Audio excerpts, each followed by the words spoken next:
So here we are again. It's Wednesday, 14th of March, and of course it's raining.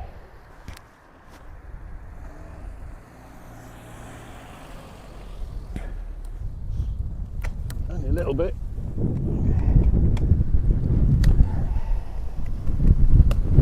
But it's that fine drizzle. It just gets you soaking wet.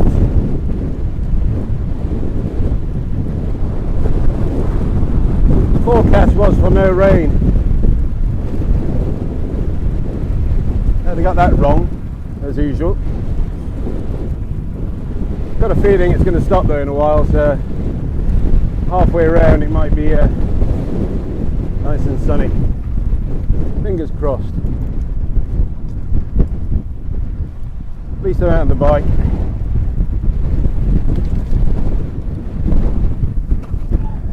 Which is the main thing.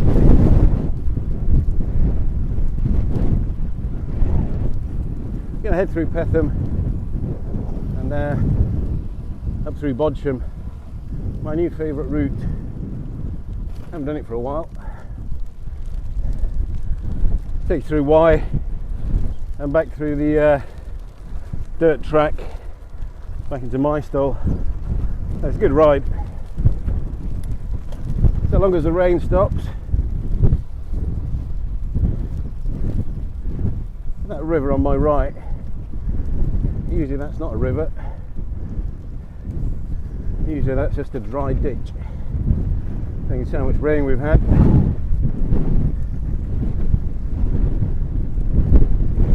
And it's still bloody raining. Oh, the place is a absolute quagmire. Fields are full of water. And the road is a river in places. And I've just come up. Water was pouring down it. Maybe it is the wettest winter, spring on record.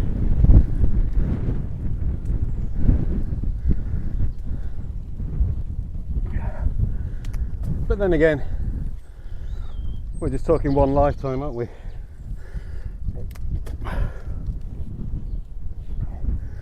If I say it's the wettest I've ever seen it, that's what, 40 years, isn't it? Hardly a long time.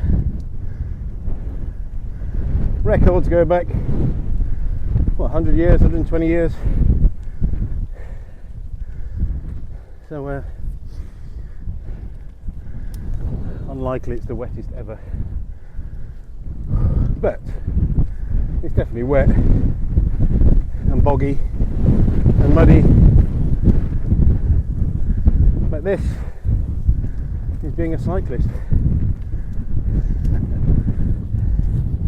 You've got to get out in all weathers, especially in England, else you don't get out, do you? I'm quite liking it now, and it's just a light drizzle. I'm not getting soaked to the skin. It's keeping me cool as well, so not that bad. Now this is the road, supposedly.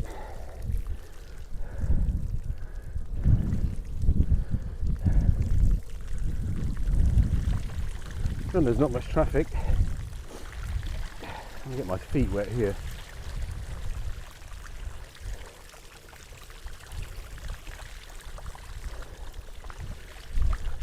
Yep, we've definitely had some rain. The road is a river.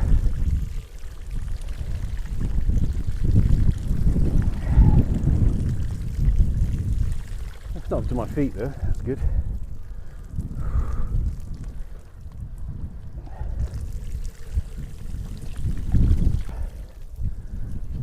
That just shows you, doesn't it?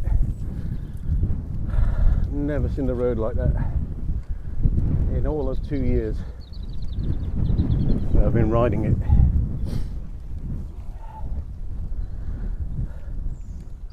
Right, that's Ant's door done and dusted. Let's head towards Bodam. This is Bodam, top of the hill.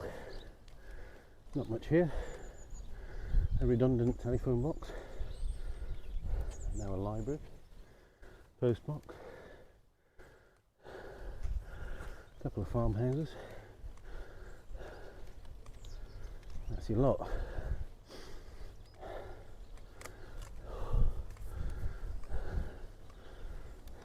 Oh, there's a school as well. Tiny little school, village school.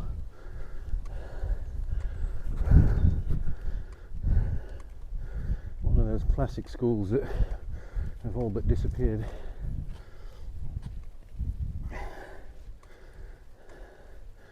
Good luck to them for keeping hold of it. So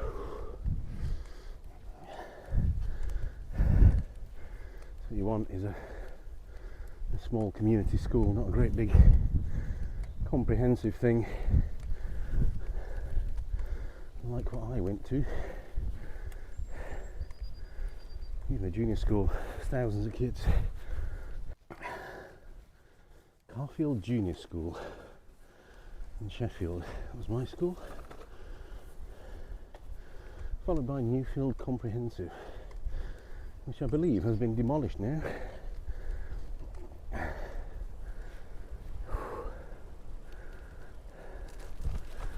Got a really bad reputation, that school.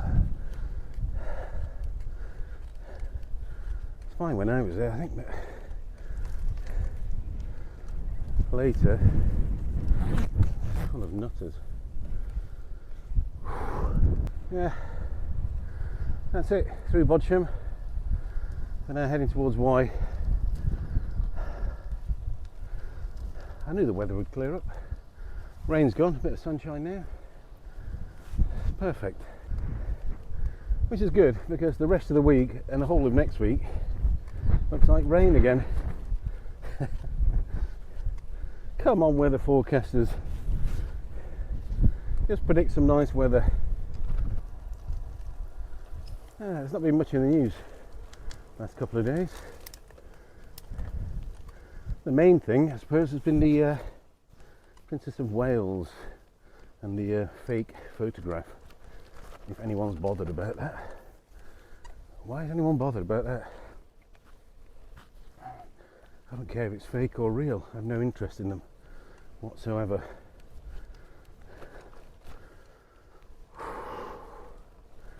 They have no relation to my life, what I do.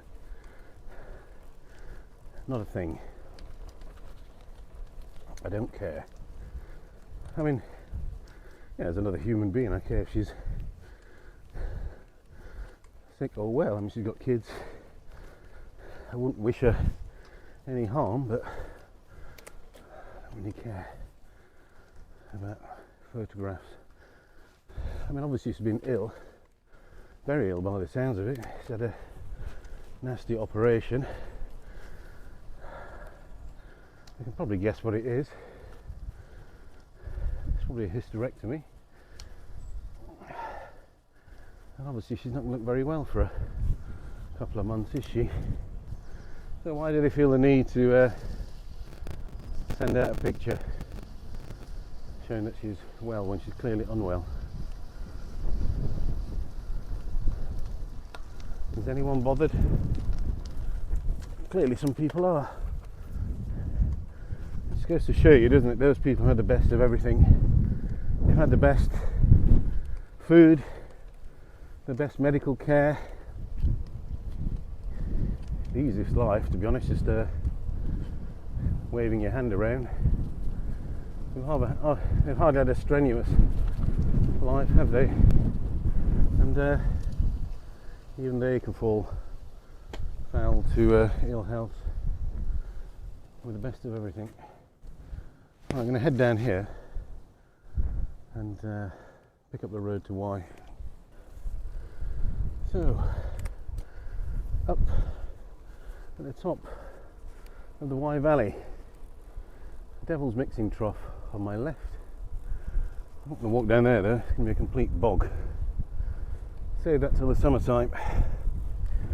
Thinking of buying a drone to do some visuals.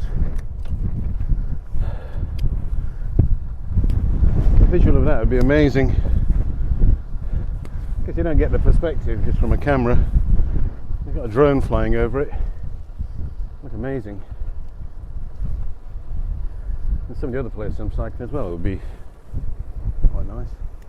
I'm thinking of the DJ something SE2. Anyone knows anything about it? Seems a reasonable price. It's about 270 quid. So they seem to have come down in price. And when you forget what you pay for there. Sounds good on paper. Sounds like you get a gimbal for the camera and half an hour's flight time. Doesn't have any obstacle avoidance, but you know, you're flying in the right place. Yeah, if anyone knows about that, if it's any good, let me know. DJ something SE2. Right, this is a steep hill. You've got to be careful down here. You see the mud. The tractor's been up and down here a few times, so there's mud everywhere. Loads of gravel. So I'm going to go very slow. Do not want an injury. This is a road I got a puncture on in the summertime. I was just getting up to speed and the front tyre went down in about a second. That was a scary moment.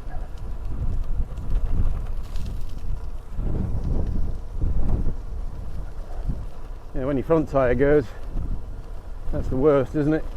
You can probably get away with the rear for a bit. When the front goes, you're completely out of control. Since I got these new 26mm tyres there, I've only had one puncture. That's probably the worst thing I could say. I've only had one puncture since I got these new tyres. That was on New Year's Day. From a big pothole. So yeah, slightly wider tyres make a big difference. The only problem with them is they're really close to the brake now, the brake mount, and on the rear to the down tube, the tyre's really close. It's about 5mm clearance, so that gets really bogged up with mud. If you go anywhere muddy, you're on the road, it's all right. And this is a road bike, so yeah. I'm also looking into a gravel bike as well. For this time of year, it's essential, I think. I've got a mountain bike. That's just too heavy. Sorry, through the woods. You can't go for a long ride on it. It's just weighs a ton. So I'm looking for a low-cost gravel bike for the winter time, and also for my trip across Europe when I get round to it. Can't go on this road bike, it's just too fragile. Needs something a bit chunkier.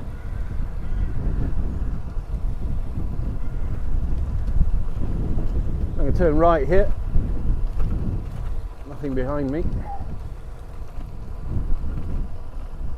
And head towards Crondale. Might stop and have a biscuit first.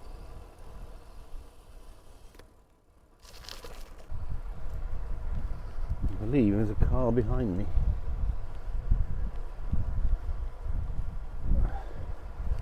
This van has stopped, let me through.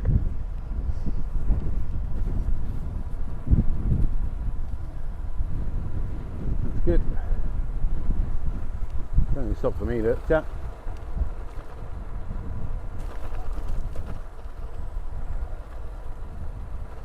There's nowhere for me to stop here. Potholes on my left and mud and crap. So I'm not going to stop. I'm not going in there on my left. So I can just wait. I think they're going to overtake. And right up my arse.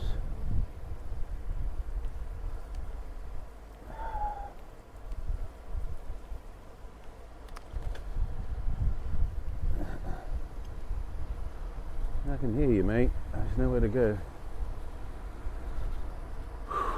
Hopefully he's going to go right and I'm going to go left. Let's see. Whee. Yes, they've gone. So this is the off-road track back into Canterbury. It's all pretty much like this. Gravel. So it's definitely cyclable in all weathers. There's just a little bit you have to walk up here. Once you get to the top of here, it's I wouldn't say downhill all the way, but not so uphill all the way.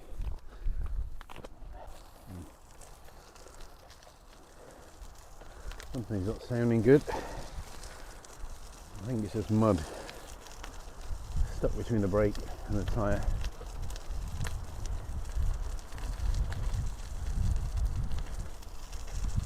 Yeah, so this path is quite nice.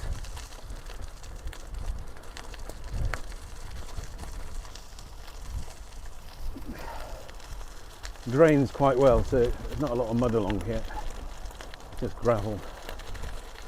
So you can cycle it any time of the year. And this heads to a place called Cartha's Seat.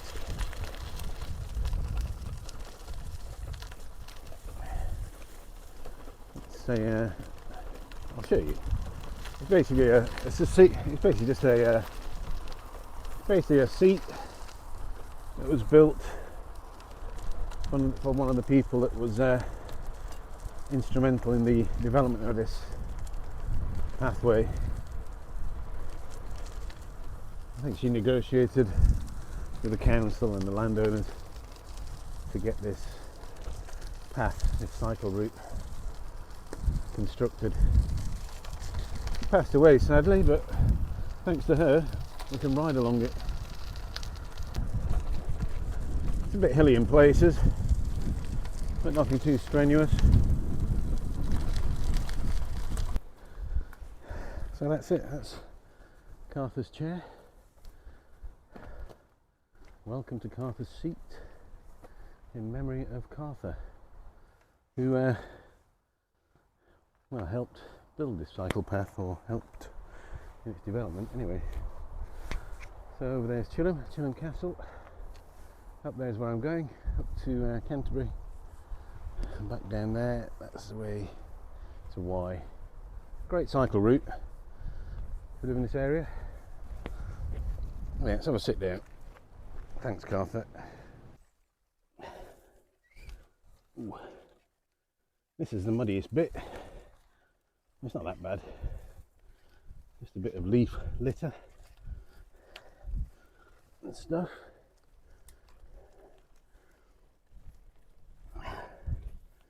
Still cyclable.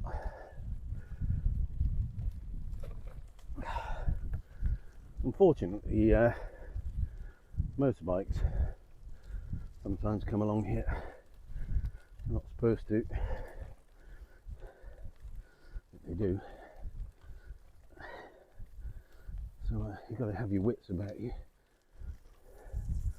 It's electric motorbikes. You can't hear them till they're on you.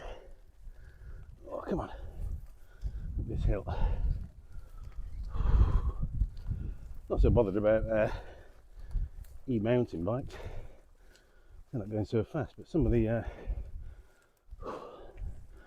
electric scramblers, 80 miles an hour,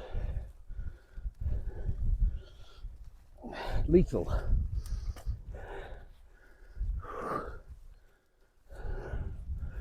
And illegal, I think.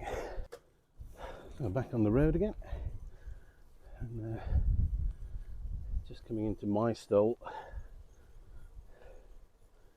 which is approximately one house, I think, maybe two. That wasn't too bad. Weather's improved. I think I made a good decision. Taking a chance and going out when it was drizzly, drying out and warm. So well worth it. Yeah, happy with that. That was a good ride. I think it's about 22, 23 miles, which is not a mammoth cycle, but you can do that a couple of times a week. That'll keep you fit. There's a bridge here over the River Stour. Let's have a look at it. See what condition it's in. Bit of flood, but I've seen it worse.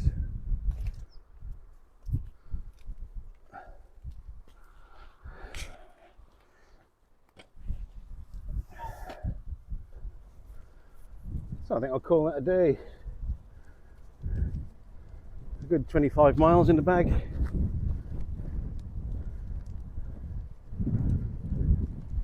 It's a nice ride in the end.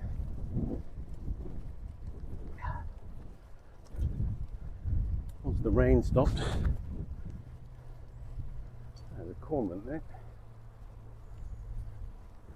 on a branch. Is it a cormorant? Looks like a cormorant.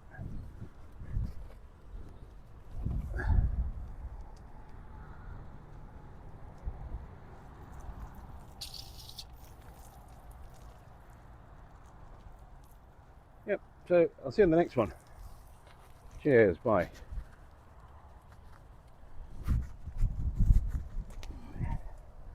My bike is going to need a severe clean.